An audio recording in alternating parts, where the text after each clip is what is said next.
This is Renelle, and welcome to Quality Hang with Rod Brooks and friends. And here he is now, your host, my main man, Rod Brooks. Thank you very much, Renelle. I am Rod Brooks, and welcome everyone to Quality Hang. As always, I am joined on this broadcasting adventure by my friend, your friend, the co-host of Quality Hang, my partner in crime. He is Marcus Osborne. What up, man? What's happening, dog? I just poured myself a big old heaping, what do you call these, thermos of sweet tea. There you go. Oh, see, that's the South in you. Tea's got to be sweet. It's got to be sweet. Yeah. When I first got to California, they tried to give me some sweet tea, and I almost threw up. Well, it wasn't sweet tea. It was just tea, and I just assumed it was all sweet. Yeah, exactly, right? Unsweetened tea is a war crime, okay? Unsweetened tea is awful, right? It's just bitter, cold water. No. Put sugar in it. Yeah. Will it give you diabetes? Sure. But it tastes significantly better. Put sugar in it. Happy belated Thanksgiving to you and all of you fine quality hangers out there. I hope you had a good Thanksgiving day. I kind of peek behind the curtain, Marcus. I don't think you'll mind me telling people this, but Marcus just moved into a new house, so your Thanksgiving was spent unboxing and eating at the exact same time. Yeah. It's gonna be cool, man. I'm excited. I'm just gonna start to relax a little bit. That's what I'm gonna do. Yes, exactly. Yes, relax as much as a homeowner can, which means, of course, you don't relax at all. There's brief lulls in activity, but there's really never any moments where you just fully relax. It does not work that way. Before we get into the show, as always, we like to thank our presenting sponsor, the fine folks at Hot Monk Taverns. 3 locations to choose from: Sonoma, Sebastopol, and in Novato. And at all of the locations, they all do the same great things. They satisfy your hunger with fantastic food from a diverse menu. Their craft beer selection is absolutely out of this world. And what they do as far as concerts, live entertainment at all 3 venues is pretty darn special as well. You get touring acts from around the country, local acts. That's, to me, is the best part about Hot Monk and what they do as far as music and entertainment. It's a great place for local acts, and it is also a great place to get together with your friends, whether it's trivia night, country line dancing night, open mic comedy night. If you got jokes, Hot Monk is the place for you. So to see what the schedule is as far as live music, live entertainment, or the open mics, if you dare, check them out online at hotmonk.com. You, of course, can follow them on all of the relevant social media sites. But what's better than social media? Actually going out and enjoying life. So if you happen to be around Sonoma, Novato, or Sebastopol, won't you stop into Hot Monk, say hi to all of the folks, and you will not be disappointed. Like I said, the food and the craft beer is absolutely awesome. All right, let us get into it. How about we start with the 9-4 and sitting in very good position as far as the rapidly approaching NFL playoffs are concerned, Marcus. The San Francisco 49ers took care of the hilariously bad Cleveland Browns. Defensively, the Browns are good. Offensively, Shador doesn't matter. That is a bad outfit, and even worse on special teams. But now the Niners have won 3 games in a row after losing to the Rams a few weeks ago. And 3 games they should have won. They were 100%. All 3 of these games are games that they should have won, and the Niners have won them. And I would say in impressive fashion. Yesterday was the most difficult of the 3: Arizona, and then the Panthers, and then the Browns. Yesterday, with the Niners coming off of that Monday night game on a short week, so that cuts out a day of preparation. Going to Cleveland against that defense is really good. Myles Garrett is unbelievable, and the fact that he didn't wreck the Niners' offensive game plan, only sacked Brock Purdy once, is a testament to the job that Trent Williams did, and also the job Brock Purdy did in not standing on a spot and having Myles Garrett just tee off on him. that Browns run defense is really, really, really good. And the weather, while it wasn't awful, the conditions were still difficult with the wins. Yet the Niners found a way to win it. And the way that they're looking right now, Marcus, taking advantage of the schedule and the way things could possibly break down here for the Niners with the bye coming up for them. The Niners, who are sitting in the final NFC playoff spot at 7, if they get some good luck and some good fortune here, with as you see with this graphic on the screen, coming up this weekend with Chicago, Green Bay, Seattle taking on the Falcons, and the Rams taking on Arizona. If things break the right way for the Niners, they could go from 7th to possibly as high as 2nd, and maybe even be the number 1 seed in the NFC if things break out their way. That's an unbelievable thing that just came out of my mouth that I never thought that I would say once they lost Bosa and once they lost Fred Warner. Yeah, I mean, we've probably mentioned this a couple of times already, but there's no real reason that Kyle Shanahan should not get his very first Coach of the Year award. Like, Yes. there's none at all. And I've been preaching this all year long. This guy, the work that they've done, because let's face it, typically, any year that they've had this many injuries, the season's been a wrap. Mm-hmm. And this time, I don't know how, Kyle has got this team standing on top. Obviously, it helped to have Mac Jones step in there and play for a few games. Very helpful. But even after that, I mean, this defense has been able to keep it together. The offense has been able to score just enough points. Like, this is one of the best coaching jobs I've seen from a San Francisco 49er head coach in a decade plus. And without a doubt, you are correct. And Kyle Shanahan, as Coach of the Year, is picking up steam as people are noticing what the Niners have done. You know, things have cooled off a little bit in Indianapolis, who the Niners will see in a couple of weeks. Things have cooled off for them. The Patriots, I turned the game off. They were beating the stuffing out of the Giants. So obviously, Mike Vrabel is going to get a lot of Coach of the Year love for the incredible job that he is doing. Absolutely, for the incredible job that he's doing with the Patriots. And we all know how Coach of the Year works. It's the coach that takes a team that no one expected to do a damn thing, that takes them to a point of prominence, and people will give that coach the kudos. Will vote for them for the Coach of the Year award. Rarely ever does it go to an established coach, as Kyle Shanahan is, obviously, that does a lot with a little.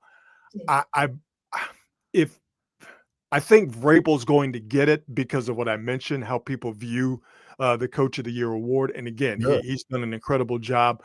But Kyle Shanahan is going to make that a lot closer of an award than it would normally be, because you're right. With all that they've lost, the job that he and Robert Saleh have done, with their respective units. Kyle, obviously the offensive coach, Saleh, the defensive coach. But hey, listen, who's the guy that went to the mat to get Robert Saleh back in the mix? And that was Kyle Shanahan. What they've done on special teams with Brant Boyer, special teams coach, that Niners special teams unit, which over the have been really since Kyle Shanahan has been there, has been terrible. All right. And not just in terms of just missing field goals. It's not just wasn't just a Jake Moody problem. They were terrible with kick coverage, punt coverage. The return game was absolutely lacking. That has been fixed this year. Credit to the players, credit to special teams coach Brant Boyer, but who finally decided to make it a point of emphasis to get better special teams wise? Kyle Shanahan. I'll give him a little bit of credit with that. But the main thing is Christian McCaffrey not getting hurt, and knock on wood that does not happen. Christian McCaffrey not getting hurt made it to where, and this is to take nothing away from Mac Jones, but Christian McCaffrey not being hurt made it to where Mac Jones could thrive in the manner in which he did. Christian McCaffrey not being hurt has saved the Niners season, because not only is their leading rusher, he's also their leading receiver as well. Shout out to Eddie Pinheiro, the job he did. I can count to a couple of games where he was instrumental in the Niners winning those contests. So again, the players should always get the credit, but the job that Kyle Shanahan has done this year, losing his quarterback, losing Ricky Pearsall, losing Kittle for as long as he did, and for that offense to still be one of the best in the league is very, very impressive. And let's not forget about the fact that neither one of the guys who you would expect to be MVP candidates, and that is Brock Purdy and CMC.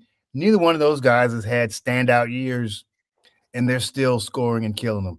I mean, this has been a great coaching job. There's no way you would ever predict that, well, CMC would not have a great year. He'd have an okay year. Brock Purdy wouldn't have a great year. He'd miss a lot of games, and here they are 9-4. This is amazing coaching job. It's an amazing coaching job. I will say, though, about Christian McCaffrey, I mean, he's going to have 1,000 yards rushing and 1,000 yards receiving. Like, that's an amazing year. Good year. He's only he's only rushing for a little bit less than 3 yards per carry, which I think makes the fact that he's well over 800 yards now, and also over 800 yards receiving at this point in the season. I think that makes it even more impressive for that what he's been able to pull off. But now we are at the beginning of December where real football is being played, and you will clearly be able to tell the contenders from the pretenders. The fact that the Niners are standing as strong and standing as tall, they have still at this point, even though the percentages are still working against them, but the Niners at this point, they still have a chance to win the division. They're 4-1 in the NFC West. And, again, the Rams would have to lose to Arizona. The chances of that happening are fairly slim, but the possibility is still there. Yeah, division game, you never know. Seattle would have to drop another contest. But the fact that the Niners are 4-1 in the division while missing for the majority of those division games, Kittle, Pearsall, and Purdy, is crazy. The Niners will have a chance, if things break their way in these last 5 games of the season for them, have a chance to possibly win the division, and possibly, if things work their way. Now, if is a load-bearing wall in this house that I'm creating here. If is a big word, but we are at December 1st, and we've delineated all of the Niner injuries and reasons why they should not be in a position to possibly win the NFC West and be the number 1 seed in the NFC. That's insane. That's crazy. It is insane how just hanging on and believing in your coach and following the game plan and just executing as well as you can every single week can get you in the NFL. Yeah, that when you're a professional, well-coached team that has Christian McCaffrey that you can lean on, and a very, very good coordinator in Robert Saleh, and improved special teams, and you get and we got to keep it funky, we got to keep it real.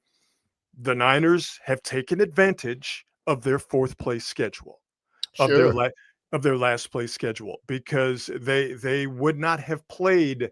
I have to look at the schedule here, but they would not have played. They wouldn't have played the Browns.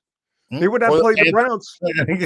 Well, they would have played the Panthers, and they're coming up with the Titans after the bye week, because the NFC West is playing the NFC South and the AFC South. So that's just dumb luck that the Niners and the rest of the NFC West are playing what are considered to be the NFC South and the AFC South, 2 of the lesser divisions in all of football. But playing a 4th place schedule has benefited the Niners. That's what it was. Not only playing the Browns, who finished last in their division, the Niners finished last in their division last year. Those 2 teams are paired up.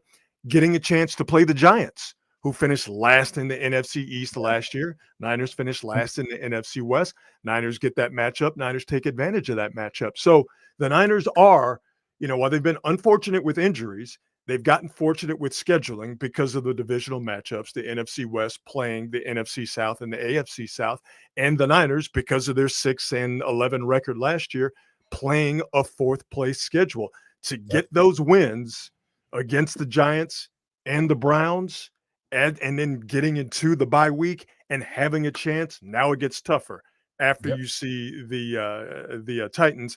The Colts are not what they were a few weeks ago. Still a good team, although they're not running the ball all that great. The game against the Bears is going to be a lot of fun, because the Bears, that'll be interesting. Their offensive line, I don't know what to think of them. Their offensive line is so good. They can run the ball defensively. I think they're a good team defensively. Caleb Williams at quarterback, He doesn't make a ton of mistakes, but he's still a young quarterback in the game. That Bears game is going to be a lot of fun, and I think it's going to say a lot about where the Bears and the Niners will be seated in the NFC playoffs because the Bears are going to the playoffs. And then Week 18 against the Seahawks, that could be for the NFC West. More than likely, it's going to be for NFC playoff seeding. So, the Niners, again, taking advantage of this last place schedule has been a part of their good play this year. Yeah, man. I like I said, I think this is really going to be interesting. I'm excited to see where things go from here. This is NFL season. It's turning out to be more fun than I expected it to be. By the way, the Bears, there are some awards that need to go to the coaching over there too. Because I don't know how Ben Johnson's Ben Johnson's a good coach. I don't know how they're doing what they're doing. For sure. Like I said, that offensive line, just watching them over the weekend, watching them destroy the Eagles. And by the way, we'll get to the Eagles in just a second because Philadelphia Eagles fans are showing why they're the absolute worst, not just in football, but in all of North American professional sports.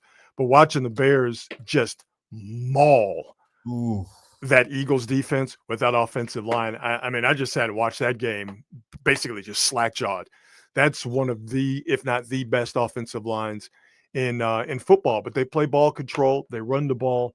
Like I said, Caleb Williams, young in the game at quarterback, don't make a lot of mistakes. It's a good defense, and Ben Johnson is going to get some Coach of the Year votes along with Shane Steichen, along with Vrabel in New England, and along with Kyle Shanahan, and rightfully so. Yeah, I like that old school football, man. Let's run it. Let's play keep away.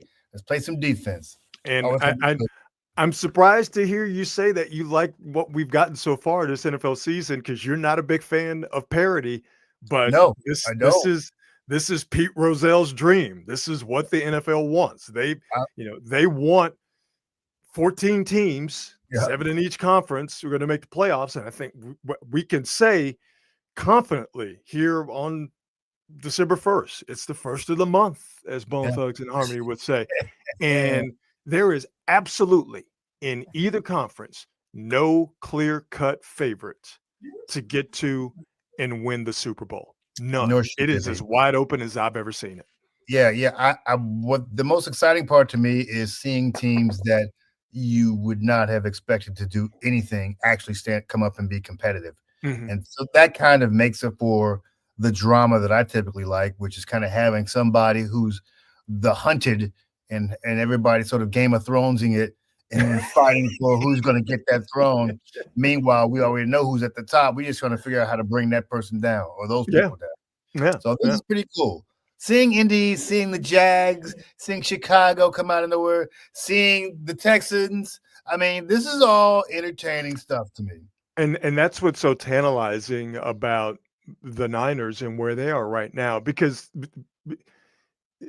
I think the Niners' main issue still at this point is they don't run the ball traditionally as well as I think they need to, clearly as well as they like. I mean, they're 26th in rushing.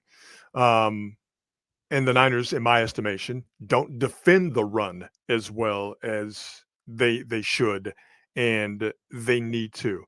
And I think that's going to be a problem until proven otherwise.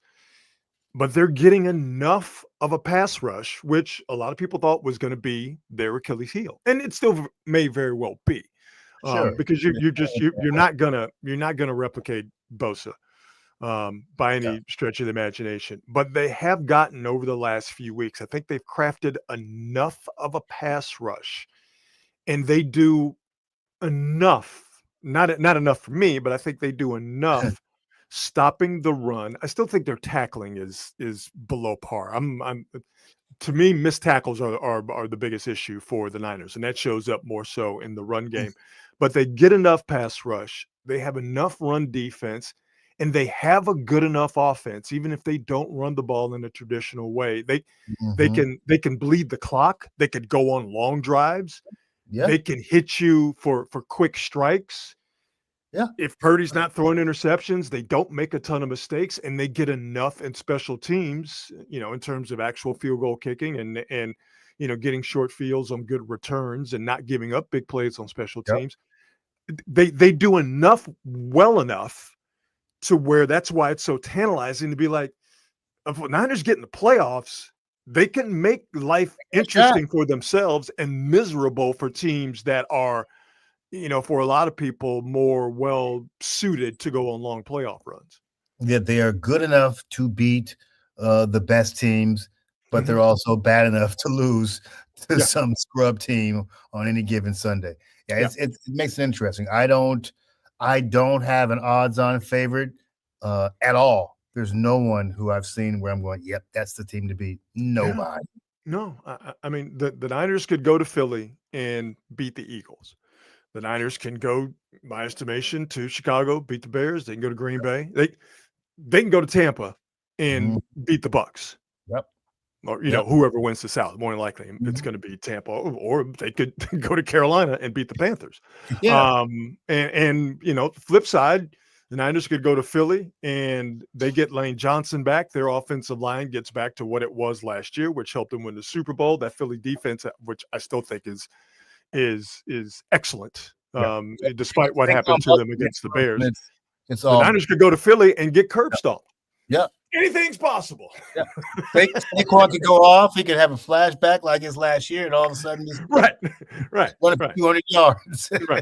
right. And I think you can say the same thing in the AFC. Now that the Chiefs, even though it's going to be a big ask for the Texans, and this is going to be a last stand possibly for the Chiefs, and we got something on them in just a second. But the Texans with that defense, and if they get enough offensively, that's a squad. Could they go to Foxborough and hold that New England offense, which is really good, and hold that young quarterback Drake May down and get enough offensively? Absolutely. Could they go to Foxborough and get their teeth kicked in? Absolutely. It's December 1st. There's 14 teams. I think we know. Let's say 16 teams. I'll add 2 more in the AFC because I'm not counting the Lions and the Cowboys. I think they are behind the Niners and the rest of the teams in the NFC playoffs as it stands right now. So I'll say 16 teams, taking 2 more from the AFC. It's December 1st, and I think you could throw a blanket over all of them, and any one of them you could pick out and go, I could see them getting 2 and winning a Super Bowl. Sure. Yep. There's not a single team that would shock me getting to the Super Bowl. No, there's no combination that would surprise me. No. Nobody would surprise me. No, I mean, Tampa, maybe, but would you be shocked if they got to the Super Bowl? I wouldn't be shocked. I wouldn't be shocked if they went on a run. I really wouldn't be. Yeah, everybody's just good enough. Yeah, everybody's just good enough. It's going to be a lot of fun. Going to be a lot of fun. Mentioned the Eagles earlier. We got a new segment on the show, and it's called Yeah, That Tracks. Basically meaning I'm going to relay something to you. You're going to see some video, and you're going to be like, yeah, that makes sense. Yeah, that tracks. And I mentioned the Eagles. They got mauled by the Bears, and it was a mauling. And the Eagles' offense continues to stink out loud. The Eagles are 29th in yards. The Eagles are 23rd in passing offense. The Eagles are 22nd in rushing. Now, again, before you turn your nose up and go, Eagles 22nd in rushing with Saquon Barkley, remember the Niners are worse than the Eagles if we're just talking yards from scrimmage, not using the fancy dancy metrics. The Niners are worse than the Eagles as far as running the ball. Either way, the Eagles being 22nd in rushing, not good. And the Eagles only scoring 22.5 points per game. And they look particularly bad against the Bears on Black Friday. So Eagles fans, of course, being the level-headed group that they are, coming off a Super Bowl, still a really good team. Are Eagles fans looking at their current, really season-long struggles by their offense and going, hey, you know what? We're okay. We'll be fine. Eagles fans doing that? Of course not. They're Eagles fans. They're the worst in North America. So what have they resorted to doing? They've resorted to egging the house of the Eagles offensive coordinator, Kevin Patullo. Yes. Terrible. Like I said, The name of this segment, it's a new one on Quality Hang. Eagles fans upset about their offense throwing eggs at the house of the offensive coordinator. Everybody say it with me. Yeah, that tracks. Of course, Eagles fans would do that. I'm trying to think of, and I'm deadly serious, I can't think of a single Philadelphia superstar who wasn't booed by the fans. I can't think of one. Allen Iverson. He got booed. He took some. He took a lot. Okay. All right. Well, then you know what? That's all I got because the rest of them got booed. All got booed. Like, imagine being Donovan McNabb taking a team to the NFC Championship game every year and getting booed, and people saying you need to be replaced. Maybe Dr. J. Maybe Dr. J didn't get booed. The only athlete in Philly that didn't get booed is a fictional athlete. It's Rocky. He's the only athlete from Philly that's ever gotten booed. The rest of them, white, black, don't matter. I'm sure Mike Schmidt got booed. I'm certain. I don't understand that. Listen, I am not anti-booing. I like you pay your money, boo whoever you want. I'm just saying when your superstars are there, you booing them? Well, you got to know, of course, that if they're going to throw eggs at the house of the offensive coordinator, you got to know Jalen Hurts, brother, you might want to pay for some private security because when the blame train comes to town, it's coming to your crib next. Yeah. Oh, but by the way, one last thing about this. Because it is the year 2025 and we cannot help ourselves because we have this mobile television studio in our pocket and we're also stupid, with Eagles fans being the most stupid. Did they actually record themselves throwing eggs at the Eagles OC house after the loss to the Bears? Is the Pope a Catholic dude from the south side of Chicago? The answer to the question I just asked you is yes. I don't. Oh, no, I got the video. Hang on for it. Hang on for 1 second. Hang on. But as you said, it does track. It does track. Here we go. Ha. Oh, now it won't work. Damn you, StreamYard.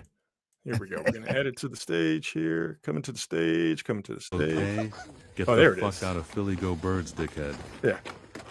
They filmed themselves throwing eggs at the guy's house. They filmed themselves throwing eggs. Get the fuck out of Philly, go Birds, dickhead. So the first mistake made here is this guy allowing his address to be leaked out to the public. I mean, nowadays you can find out where anybody lives. You gotta do better. Good enough with the Google. Yeah, you can. Yeah. I mean, nowadays anybody can be touched.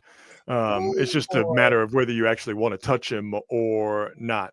By the way, you can tell that these are all a bunch of rich dickhead kids because, man, have you seen the price of eggs nowadays? For real. They ain't throwing no eggs at nobody. Preach. You better I'll be like, you need to go get a spatula. You need to go over to that house. You need to scrape every one of them eggs up. As expensive as food is nowadays, I ain't wasting no food by throwing it at the offensive coordinator of my favorite football team because I'm mad that they're only scoring 22.5 points a game coming off of another Super Bowl victory. So, Eagles fans being jackasses, everybody say it with me. Yeah, that tracks. Yeah, it is a weird phenomenon what's going on with that Eagles offense. It's not like they lack talent. So I don't know what the deal is. I don't know if it's the play calling. I don't know if there's just not confidence in Jalen Hurts' ability to be a quarterback who can handle complicated passing scheme. I don't know what the deal is, but it's weird. I mean, Jalen Hurts is. Well, I'm not saying anything that's out of pocket because if you watch college football, and I watch a lot of college football, he's not a very good passer. Not a very good passer. He's an boy, because I want to be careful here because he's not bad, but in the passing game, he leaves a lot to be desired. I do think, this is my own somewhat educated opinion, I do think the offense that the Eagles run doesn't necessarily take advantage of what Jalen Hurts does very well, which is give you the threat and the actual run of a good running quarterback. Yep. I don't think they use that near the Eagles, as good as they are, should not be 22nd in rushing. Not when you Amen. have Saquon Barkley and Jalen Hurts. So Yeah. I do think the offensive coordinator shares some blame. I think it's stupid to egg his house, of course. Yeah. But I don't think that they run the right offense to take full advantage of Jalen Hurts's entire quarterbacking skill set. And I also think they got a lot of mouths to feed on that offense. It Well, sounds like a good idea to have to have AJ Brown and Devontae Smith on either side as wide receiver. That sounds like a good idea. Pulling that off in theory where everyone is happy, that's a hard thing to do. it You can dig be what I'm done. saying? We've Oh, seen it it done many times. It can be So, done, but it takes a special quarterback and it takes an innovative offensive coordinator and an innovative head coach too. Because I mean, Yeah. if we're gonna get mad at coaches and we're gonna egg somebody's house, it's the head coach you need to be mad at. Because what Yeah. does he do? You know what I mean? I don't even know if that guy's headset is plugged in. But Yeah. what does he do for that Eagles team? If you're going to have all of those generational talents at skill positions, then it takes a really good quarterback, an innovative offensive coordinator, and a forward-thinking head coach to make all of that work. And I don't think the Eagles have all three of those at all. You're wasting that talent. Like there's no reason that this team should be scoring less than 20, 26, 27 points a game. Yeah. No reason. Yeah. So somebody's got to go. Well, coaches don't fire themselves. Exactly. Somebody. Maybe you need to be more innovative. Maybe you need to go, you know what? Without a doubt. We've got these weapons. We should be trying to get these. We should be scaring the bejesus out of everybody every week. They know we're just going to hand the ball off and we're going to throw a 10-yard pass here and there. This guy, unless the Eagles make a deep run to the playoffs, this dude here, Kevin Patullo, is going to be the sacrificial lamb. Because Nick Sirianni, the head coach, like I said, head coaches don't fire themselves. So once this guy is gone, and if the offense is not better next year, then it's going to be Jalen Hurts' time to be, the fall guy. It's never, the head coach is never going to blame himself. But if you're the dude in charge, as Sirianni is, and I know they're coming off the Super Bowl, but that's just too much talent for them to be as mid, which I think is the best way to put it, because they're not terrible offensively, but for them to be as mid as they are offensively. But hey, man, it couldn't happen to a better group of people, and damn sure it couldn't happen to a better fan base. So I like Jalen Hurts a lot. I think the kid is kind of classy. He's reserved. Absolutely. I like him. I root for him to do well, but this may not be long for you, bro. It may not be your home long term. This the Jalen Hurts I'm seeing now is the same Jalen Hurts I saw at Alabama that lost his job to Tua Tagovailoa. It's the same Jalen Hurts I saw that went to Oklahoma and had some success, but wasn't necessarily burning it up as far as throwing the football. I think he would be better served with better offensive coaching around him that took advantage of his skill set. I think that's the best way to put it. And raise the expectations of him. Yeah. But I will give Jalen Hurts this much credit because this is a very important part of playing quarterback. And we saw this with Brock Purdy against the Panthers and then what we saw against Cleveland yesterday. Playing quarterback successfully is not just about the plays you make. That's important. It's also about the plays you don't make. And more to the point, the plays that lead to mistakes. Yeah. Brock Purdy it was 3 interceptions, but really it's 2 interceptions that were his fault.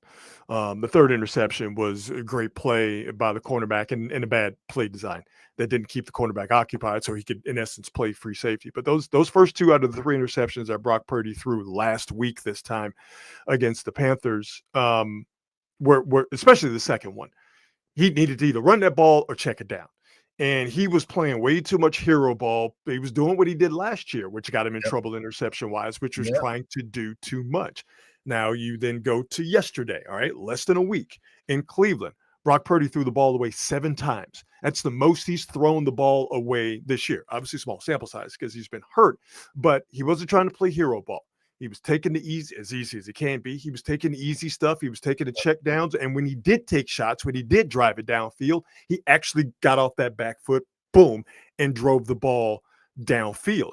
He didn't make any mistakes. You think about the game against Arizona, his first game back after being hurt. He didn't make any mistakes. The numbers didn't blow you away, but he didn't make any mistakes. When you're Caleb Williams, when you are Jalen Hurts, and while you might be limited in certain respects, you still keep the chains moving. You still keep possession of the ball. You don't make mistakes. And again, while it is important to make plays because it is a playmaking position, the NFL offensively is a playmaking league, getting the ball downfield. That's extremely important. But right next to that is don't do something dumb that gets us in 3rd and long, gets us an obvious passing down. So now we got to deal with opposing blitzes, and don't turn the ball over. Don't put us in bad positions. That's a big part of the skill of quarterbacking. All of that being said, you also need an offensive coordinator or an offensive-minded head coach that puts the quarterback in good positions. And I think that's what's going to be a problem for Shedeur Sanders and now going forward, because he's a young quarterback. He's holding on to the ball too long. He's waiting for stuff to come open, and then he's either, he's getting sacked. But he's got a guy in Cleveland that seems like he has no interest whatsoever in trying to do what's best for that young quarterback and put him in a position where he and that offense can succeed. Yeah, he don't like him. He don't like him at all. And it's weird to pull him out at goal lines. Yeah, that was sucker shit, right? That's just, you let Dylan Gabriel play. Dylan Gabriel gets to get goal to go, but you take Shedeur. That's personal shit going on, dude. You take him out. And you put in a rookie fullback. All right. And Harold Fannin is going to be real nice. Like the Niners looked at him as a Kyle Juszczyk replacement, and they were unable to get him. But I say it all the time. The Browns will always be Browning. And that was the Browns Browning. There was absolutely no reason whatsoever to do that. Absolutely not. You're not serious about winning. No, not serious about winning at all. And the fact that this kid is in there is eating him up. Yeah. Eating him up. He knows that Sanders is going to be around again. And Sanders is a rookie, and he's limited. Like I said, he played like a rookie yesterday. First things first, he holds on to the ball way too goddamn long, but that's what rookies do. But he knows that Sanders is going to be there longer than Stefanski knows that he is going to be there. And there is some I'm always a big fan of, where something looks goofy, instead of it being malfeasance where like somebody's up to something. I'm normally, just people are stupid. And I don't know if there's any malfeasance there, but I do know there's a lot of stupid there with what Kevin Stefanski is doing and how he has handled that whole thing. But again, Shedeur Sanders, he's no savior by any stretch of the imagination, but you could do better by him if you truly believe in his talents. And I think the dude has talents. They just have to be nurtured. If you want to win, you're doing everything you can to win. And you can't, based on what I've seen from these two kids, to me, it's night and day. Yeah. And I'm like, why would you? This is the second week he pulled Sanders out in goal to go. 2 games in a row he's pulled him out of goal to go. I'm like, that's weird that you would do that, and you would let the other kid stay in, and who is nearly. Nah, I don't get it. That to me feels like personal shit. Yeah. I guess I would rather have somebody think that I was engaging in malfeasance than just being flat out stupid. Like, now that I'm just kind of just running through it in my head, just hearing you talk, like, yeah, I would rather people think that I was up to skullduggery than people go, that might be the dumbest motherfucker of all time. Like, why is he doing I would that? fire this dude. I would rather you think of me as a bad person more so than just, the world's biggest idiot. But that's just my ego talking. So who knows? I get to the Warriors in just a second, but Andy Reid. Andy Reid is in a not an unfamiliar position, but one he hasn't been in a long, long time with the current state of the Chiefs. They got waxed by the Cowboys on Thanksgiving Day. The Chiefs are 6-6 as it stands right now. On the outside looking in of the playoffs, the Chiefs can't win one-score games. They got to deal with the best defense in football, the Texans, coming into Arrowhead this upcoming Sunday night. Got to win out. Yeah, they got to win out. Like it's rough sledding for the Chiefs. And again, I would like to see the Chiefs out of the way, but I'm not going to believe the Chiefs are dead until I see the casket close. Yeah. Until I see it dropped in the ground, until I see every shovel full of dirt piled on that casket. And even still, I'll wait a couple hours just to make sure that the Chiefs ain't on some thriller shit and they come out of the ground and all of a sudden they start dancing. That's how spooked I am by the Chiefs. And I think I'm not alone in how spooked I am. But things are unfamiliar for Andy Reid and the Chiefs. And Andy Reid did his weekly hit with a local Kansas City radio station. And he was asked how they are going to how they're going to get themselves out of this hole that they're in terms of being out of the playoffs and having to win out. And I'm just gonna go ahead and play the video, and you'll understand why I'm halting in my speech here, because Andy Reid might be freakier than a frog in a tuxedo. Just listen carefully, okay? Here we go. Of course, what in the hell is wrong with this thing today? Yeah, here we go. It does not like me. It does not understand that. Here we go. Every play coming to me on this, Matt. I'm telling you, we're going to go after you every game. Okay. And that's how we roll. We're going to try to tickle your tonsils on every play, every game. I'm gonna go ahead and replay that for you. Okay. I'm gonna go ahead and replay that for you. Andy Reid telling you what he's gonna do to your tonsils. If you're coming to me on this, Matt, I'm telling you, we're going to go after you every game. And, that's how we roll. We're going to try to tickle your tonsils on every play, every game. And let me just say this right here, right now. Ain't gonna be nobody tickling my tonsils, Andy Reid. Yeah. Andy Reid, I got to do this to you. It's been a while since we broke this one out. We got to get out with the Gucci Mane face. I don't know what the hell Andy Reid talking about they're going to be tickling tonsils with their offense, but you ain't tickling these tonsils. Oh, no. No. I don't know how one's tonsils are supposed to be tickled, but it don't sound good. Don't sound like something I want happen to me.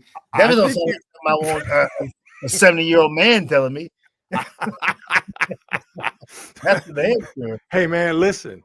If that's the type of stuff you own, hey brother, you can have these Super Bowls. I don't want nothing. If that's how you getting down, I'm not trying to get in your way. Okay, I just want to watch some football. My preference is not to have my tonsils tickled, just at all, ever. Okay, in football situations, in non-football situations, Andy Reid.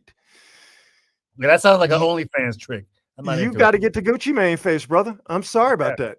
Gucci Mane face. You can't be talking about tickling people's tonsils. Yeah, where did that come from? No matter the context. Somebody said pause. Exactly. Yes.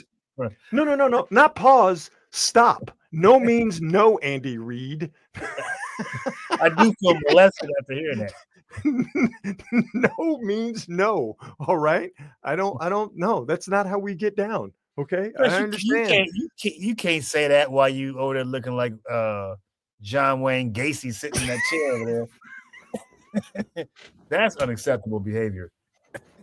Damn, that was a deep cut, John Wayne Gacy. I wasn't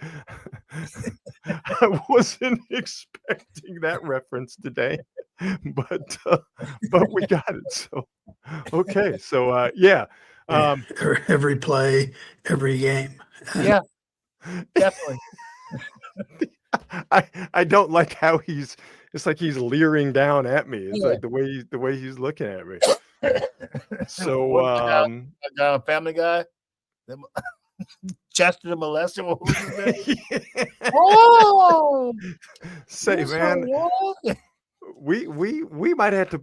Is Andy Reid on them lists? Like, does Andy Reid, when he moves into a new neighborhood, does he have to go door to door and say, "Hi, I'm Andy Reid, and I've made some mistakes in my life, and I am by court order, I must go to all of my neighbors and tell you about the things that I've done." Because man, I mean, I've heard some wild stuff being said, in a football context.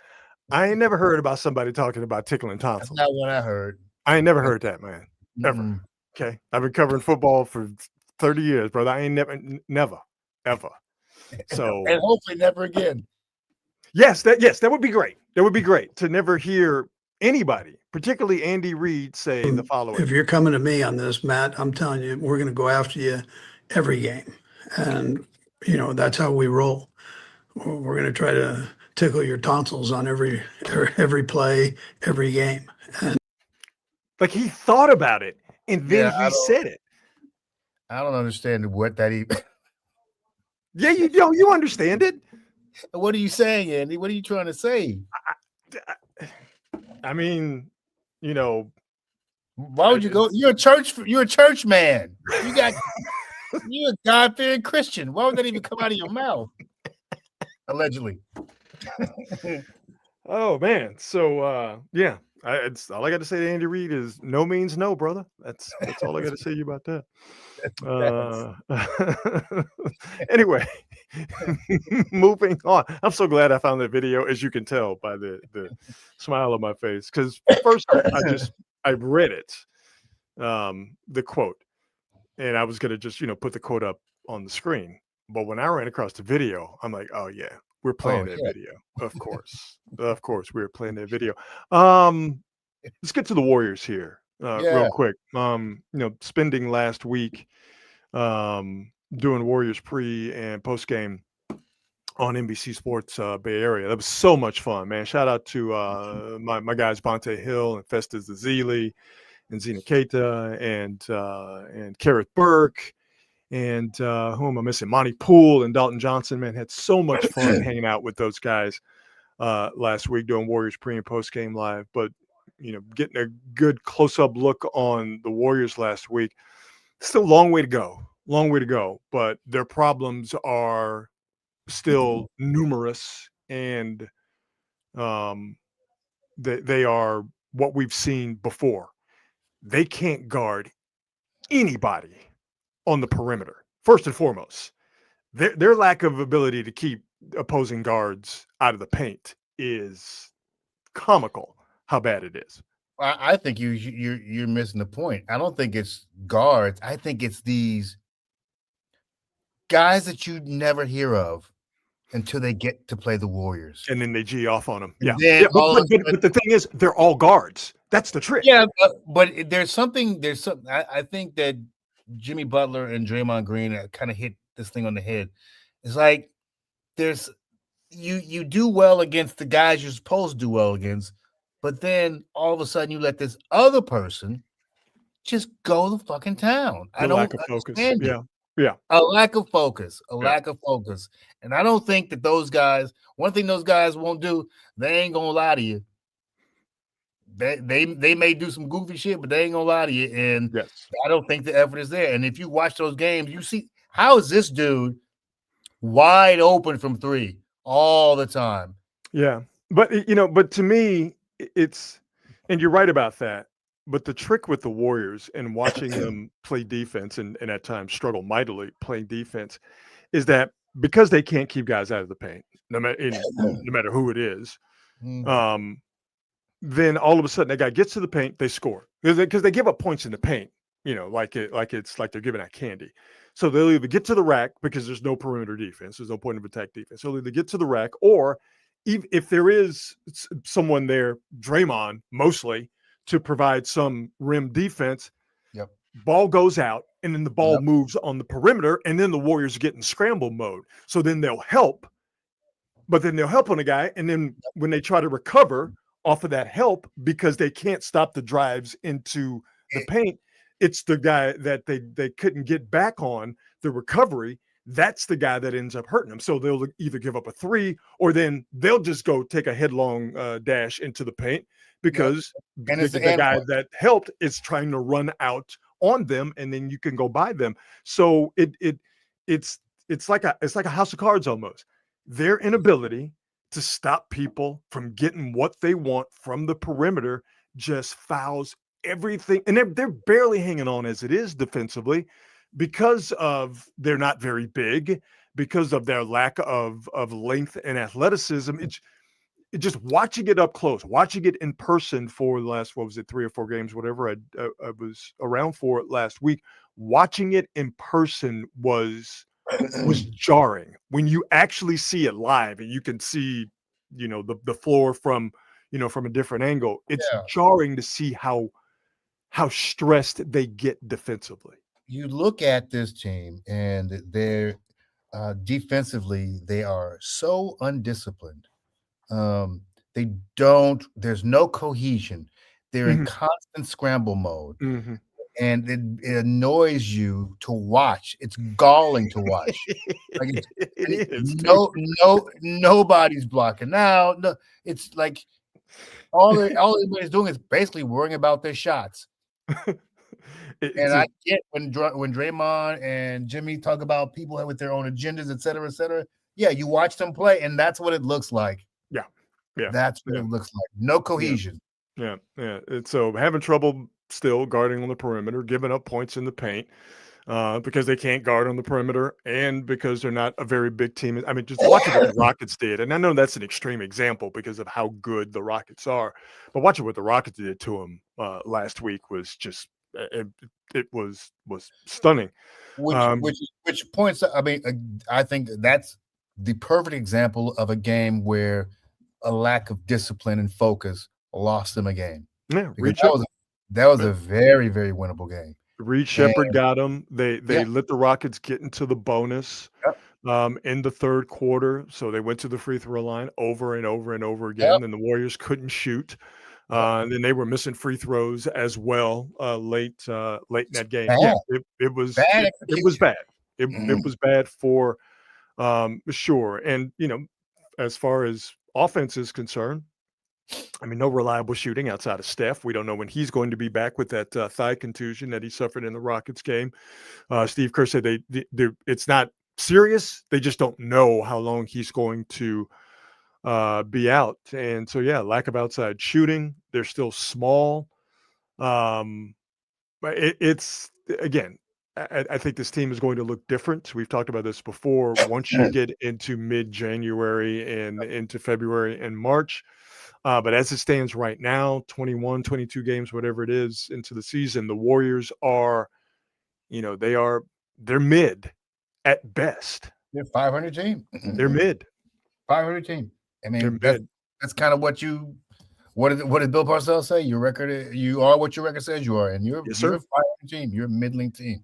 Yes, sir. So they'll have to pull together. I mean, keeping Steph Curry healthy is going to be one of those things, but getting disciplined on defense is another thing that, you just got to do it. You ain't going nowhere if you're not disciplined. It's fun to watch Jimmy Butler play basketball, though. I've gained a new respect and appreciation for him, just drilling down and watching him play night in, night out. Like I said, being in the gym and actually seeing him play. He's such a smart God. He can read a game really, really, really well. He can, and he can. It doesn't take him long to read the game, And what I found to be interesting with Butler is that not only does he get a quick read on what the game is and what the flow is, he also reads his team and so he can read what the opponent is about. He reads what the Warriors are about, what they need, what they don't need, what they're lacking, and then he has the tools to provide the Warriors what they need. Do they need to kind of get a hold of the pace? He can do that. Do they need to get to the line? He can do that. Do they need more around the basket? He can do that. Do we need to get certain guys involved? Do we need to get certain guys uninvolved? And I'm talking about certain Warriors that are feeling themselves a little bit too much with their outside shot. I think you know which guys I'm talking about. But his ability to have a full understanding of the game for both teams is that is I don't know if it's a gift from the big round rebounder in the sky, as my man Bob Fitzgerald would say, but boy, it is. I mean, he's almost a basketball savant, just the way that he can read a game. It's so impressive. I mean, you got to believe that really the only reason the team is even 500 is because they have probably three of the smartest players in the game. Yes, that basically scrapes them across the finish line every night. Yes. Yeah. I mean, that's kind of really what it boils down to, because everything else is just a bag of Skittles at this point. Mm-hmm. Mm-hmm. Yeah, I mean those three guys, obviously Steph, Draymond, and Jimmy. They make up for the lack of defense and a lack of size and a lack of rebounding and giving up second chance points off of offensive rebounds and the we haven't gotten to the turnovers, which they're all guilty of. But I think that is mainly due to the fact, not mainly, it is due to the fact that they don't have any ball handlers. And hopefully DeAnthony Melton comes in and stabilizes that a little bit. Nice. So you have less, Draymond on the ball because he'll turn the ball over a lot. But Draymond's, he's doing a lot, and he's not a ball handler. The more Steph is not on the ball, I think the better for Steph and the better for Warriors. The less Pajimski's handling the ball, the better. So hopefully Melton can come in and handle that. But Steph, Draymond, and Jimmy, they make up for their physical deficiencies, and they also make up for their mental deficiencies in terms of not being connected offensively and defensively. Yep. And we got to figure what's going to happen with Kuminga the rest of this year as well, who in all likelihood is going to be traded. In all likelihood, he's out the door. And you know what? Good for him and good for the Warriors. Yeah. I had some interesting conversations about Kuminga with people, and I'm being intentionally coy, for lack of a better word, because I had these conversations in private, and I feel like if I say something, I don't want it to. It's nothing salacious or anything, but I don't want it to get out. Not that this is some sort of crazy popular program, but I wouldn't want it to get out because then it would be traced back to the person that told me. Had some pretty interesting conversations about Kuminga, and everybody kind of knows what's up.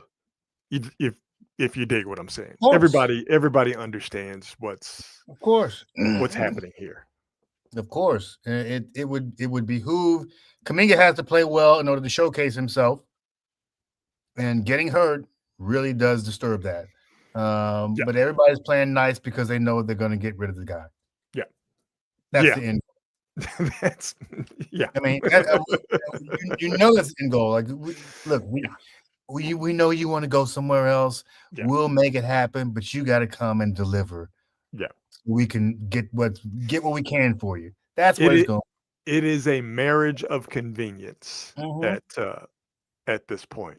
Mom and dad are just staying together until the end of the school year, and then once you kids get out of school, we'll break up and we'll go our separate ways. But we don't want to do this now because you guys are in the middle of your freshman year in high school. So that's basically what it is. That's right. My mom and dad are still sleeping in the same bed, but there's no love in the relationship anymore. To be honest with you, that may be an actual spark for the team. Is resolving that whole thing finally and moving from him and getting whoever else. I mean, I don't even know what the word. I'm assuming they're just going to get a bunch of draft picks. I think that's all they really can. Listen, draft picks ain't helping them right now. You better get somebody who can help you. You better get some. I don't know if they don't really get. But they're gonna have to trade him and somebody else. Oh no, there's going to be probably pods to get what they need. It's going to be Kuminga and ... Yeah. Oh no, it's not going to be Kuminga and one guy for one guy, or like I said, draft picks. That ain't doing nothing for you right now, and they need help in multiple areas right now, particularly I think size. You see what OKC is doing with not just this team, but the fact they have 2 first-round draft picks this year. Yeah, they're whipping everybody's ass and only going to get better with 2 first-round lottery picks this year. With a draft this year that's going to be amazing because you got some studs in college right now. Yeah, that's great. That's fantastic. Put Sam Presti in the Hall of Fame yesterday. That is fantastic. Yeah. Are you kidding me? Somebody's going to only beating the piss out of everybody right now, and somebody's going to go. Might actually pull off this 2 timeline thing that Joe Lacob was so desperately trying to pull off. Well, I mean, they already have a 2 timeline. What are they, like 24 years old, each one of them? So yeah, that's a good point. Yeah, that's what's even crazy. It's a concurrent timeline. Yeah, yeah, facts. Parallel timelines. Yeah, facts. Are you kidding me? 2 first-round lottery picks? Yeah, it's crazy. Yeah, crazy. How about we do some on this date? Man, we're already an hour into the show. Let's do some on this date. On this date, December the 1st. Get that banner up there. On this date in 1955, American history was made. Rosa Parks was arrested It's Rosa Parks Day. Refusing to surrender her seat to a white passenger. Yeah. That sparked the Montgomery bus boycott. On this date, Rosa Parks helped change American history for the better, I would say. Rosa Parks Day. That's right. Absolutely. Absolutely. Even if that was somewhat staged. The powers that be in the black struggle back then knew what they were doing with Rosa Parks, and they played that up a bit. But hey, you got to do what you got to do. Yeah, you got to. Sometimes somebody had to be a sacrificial lamb, and it had to be Miss Rosa. Yes. Non-threatening, light-skinned black woman. Would have played a whole lot differently if it would have been a 45-year-old black man at the time doing that. Would have played a whole lot differently. But so salute to the great Miss Rosa Parks for her contribution to the struggle. And equality in this great nation. It is sad that she was not taken care of for the rest of her days from that time. From this date, back in 1955. That 70 years ago. She should have been that lady. Her feet should have never touched the ground. She should have been carried from point A to point B every single day that she was alive. But unfortunately, she had problems getting employment. She didn't die poor. She didn't suffer.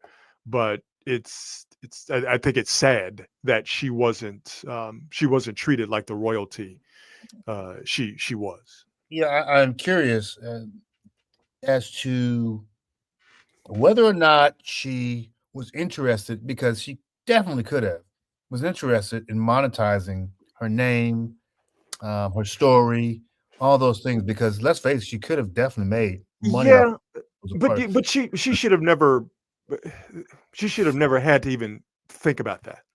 In a perfect world, but you're dealing with a bunch of poor people who didn't have no money. No, I know that, but I think to me, once we got to a certain point, and I'm speaking as a Black American here. Once we got to a certain point, of relative success in terms of how this country treated Black people, based on what Rosa Parks was able to do, based on what obviously Martin Luther King and John Lewis and what all those great people, what they were able to do. Once we get to a certain point, it's amazing that we didn't pay it backwards, I think is the best way for me to put it. You dig what I'm saying?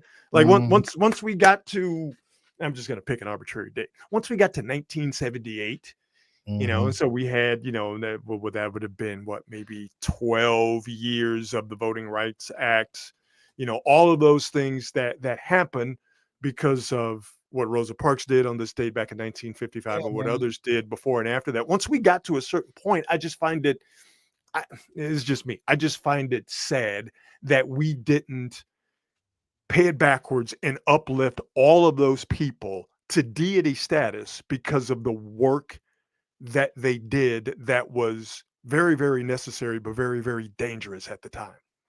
Crazy dangerous and crazy necessary. I would love to. Now you got me thinking about it. I would love to see exactly how Rosa Parks lived out the rest of her days, what she did, how she made a living, how she made money, what was she doing?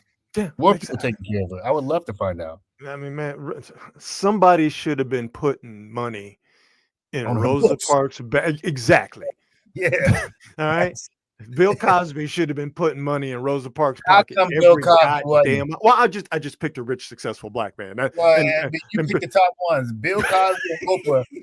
They should have been out there.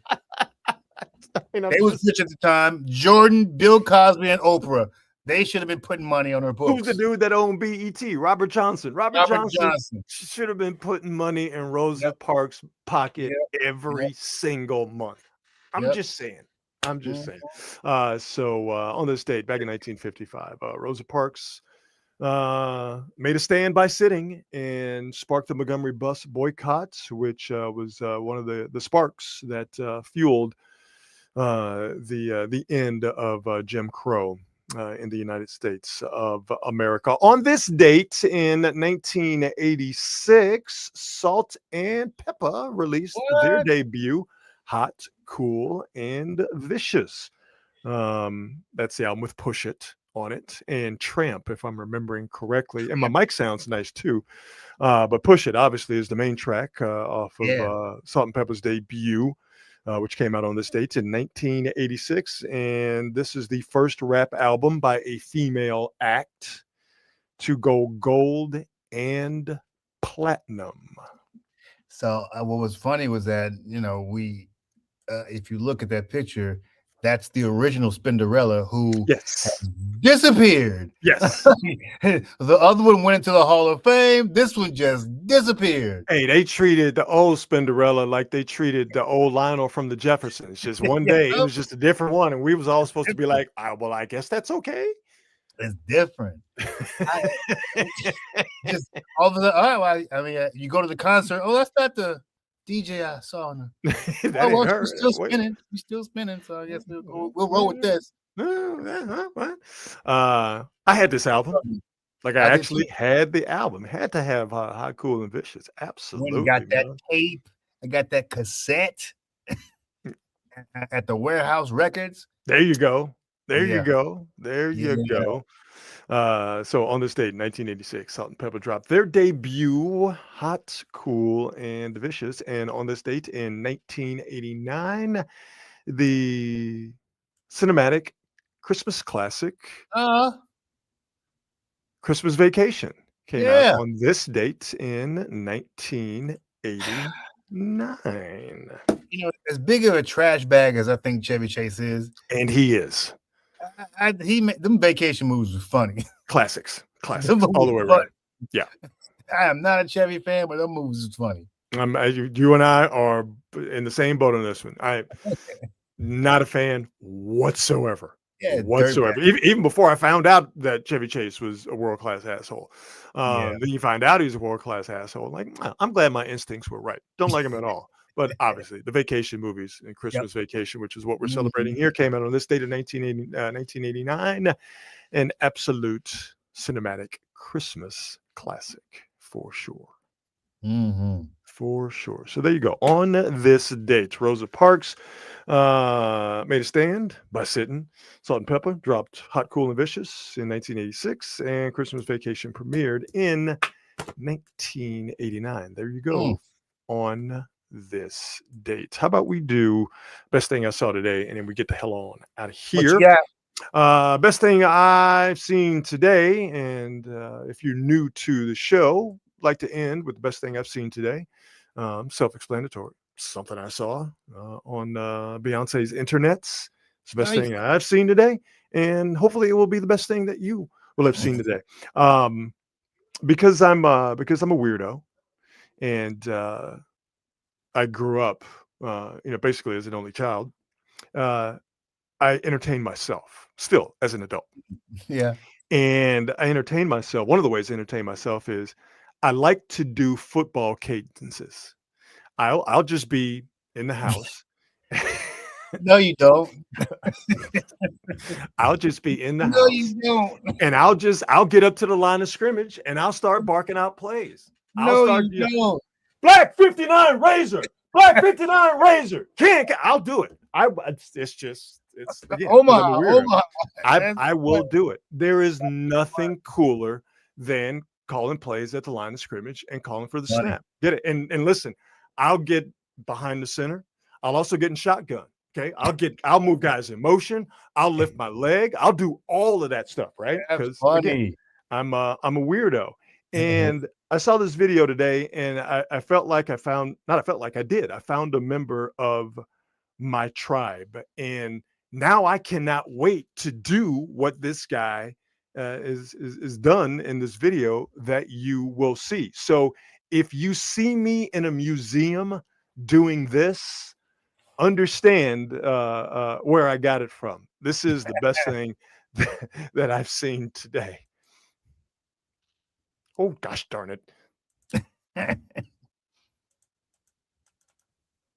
You know what? The internet is great when it works. And then when it doesn't, it is the most frustrating thing in the world. All right, here we go. Best thing I've seen today. Oh, yeah. I promise you, the payoff is absolutely going to be worth it. Here we go. This is the best thing I've seen today. This is the best thing I've seen today.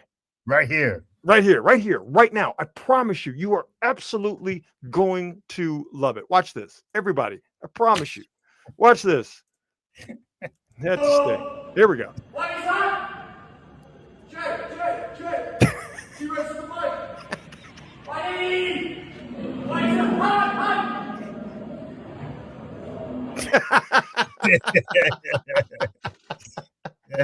I'll run it back. Here we go!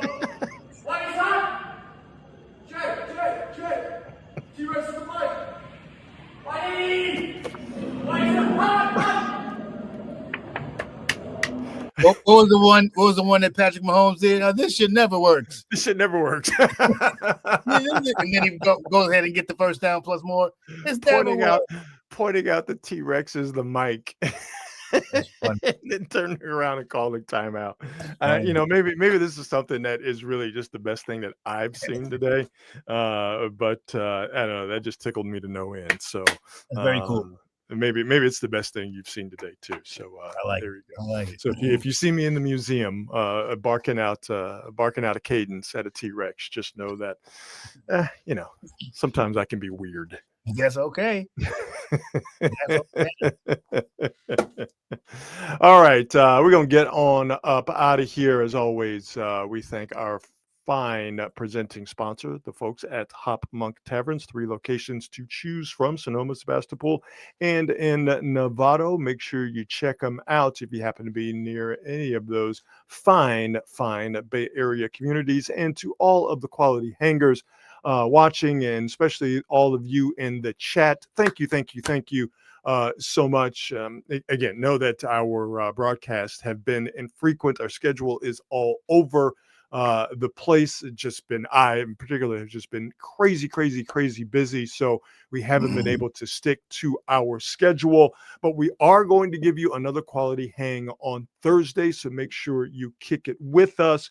And I think we might be able to stay on our Tuesday and Thursday schedule here for the next couple of weeks before we get into Christmas. But again, I know that we have sort of been all over the place. So thank you for being patient with us, and thank you for when we are able to drop a show on you. Thank you so much for watching us and participating. And we always love to see you guys mixing it up in the chat. So we really do appreciate you guys being patient with us as we are being infrequent and off schedule with our shows. So just wanted to say that to you again. We really thank you for hanging with us in that regard. So just wanted to point that out. But how about we do it again on Thursday? What do you say, Marcus? Let's do it, man.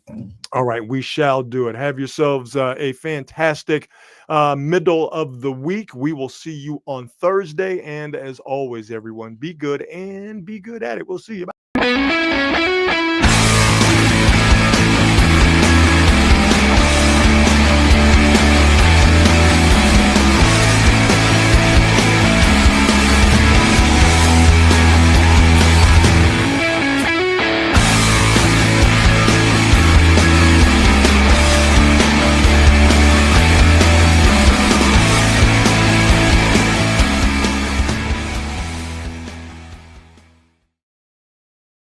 Yeah.